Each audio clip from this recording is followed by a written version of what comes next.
সরকার পতনের পরেই সাকিব আল হাসানের জনপ্রিয়তা ও গ্রহণযোগ্যতা যেন বিলীনের পথে। প্রশ্নবিদ্ধ সরকারের একজন এমপি সাকিব আল হাসান দ্বাদশ জাতীয় সংসদ নির্বাচনে মাগুরা ১ আসনে নির্বাচিত হন ক্রিকেট ওয়ার্ল্ডের সেরা এই অলরাউন্ডার।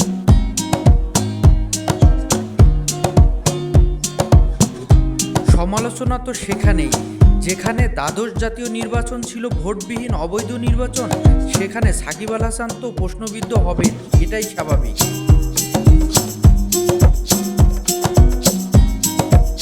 আগের সংসদের বেশিরভাগ এমপি বাইরে, কেউ কেউ পলাতক, আবার অনেকে আইন শৃঙ্খলা বাহিনীর হাতে গ্রেপ্তার।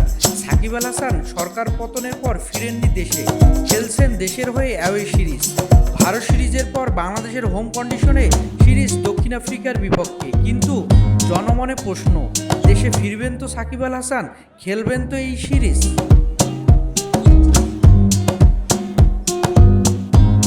অন্তর্বর্তীকালীন সরকার থেকে বিসিবিকে আশ্বস্ত করা হয়েছে অভিযুক্ত না হলে হেনস্থা করা হবে না সাকিবকে।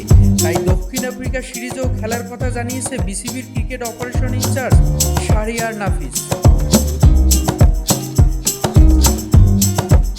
তবে সংশয়, আদৌ কি দক্ষিণ আফ্রিকা সিরিজ অনুষ্ঠিত হবে? দেশে কয়েক মাসে চলমান রাজনৈতিক অস্থিরতা, সরে গেছে উর্মিলা টি-20 বিশ্বকাপ, তাই দক্ষিণ আফ্রিকার বাংলাদেশ সফর নিয়ে সংশয়।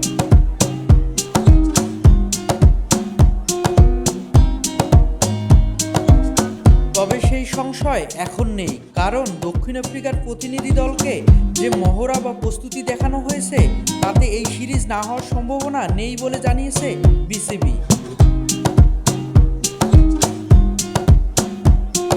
তবে শাহরিয়ার নাফিস জানিয়েছেন, দক্ষিণ আফ্রিকার প্রতিনিধি দলের মাইন্ড ক্যাচ করে যতটুকু বোঝার চেষ্টা করেছি, তারা খুবই সন্তুষ্ট নিরাপত্তা সিস্টেমে। তাই দক্ষিণ আফ্রিকা ও বাংলাদেশ সিরিজ অনুষ্ঠিত হবে, আমি আশাবাদী। Shariful Islam, mid wicket.